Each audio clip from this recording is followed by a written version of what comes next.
একটিতে দাঁড়িপাল্লা, দুইটিতে সাতলাকড়ি। এই ৬টি আসন আগামী দিনের প্রধানমন্ত্রী ডাক্তার শফিকুর রহমানকে উপহার দিতে হবে। প্রস্তুত আছেন? ওই যে দখলদার, লুটেরা, চাঁদাবাজ যারা ১২ তারিখ কেন্দ্র দখল করতে আসবে, তখন কি করবেন? রুখে দিতে পারবেন? ১১ তারিখ রাত থেকে ১২ তারিখ ফলাফল ঘোষণার আগ পর্যন্ত নোয়াখালীর সকল ছাত্র এবং যুব ভাইরা প্রস্তুত হয়ে যান।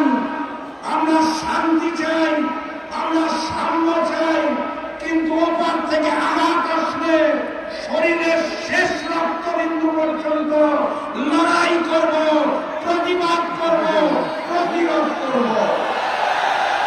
জনগণের ব্যালট বাক্স ওই ফ্যাসিস্ট হাসিনা বলার মতো লুটপাট হতে দেওয়া যাবে না। পুরাতন জানেন আওয়ামী লীগ বিতাড়িত হয়েছে, এবার নতুন জানেন বিএনপিকেও বিতাড়িত করা হবে ইনশাআল্লাহ। সর্বশেষ কথা, গতকাল লন্ডন থেকে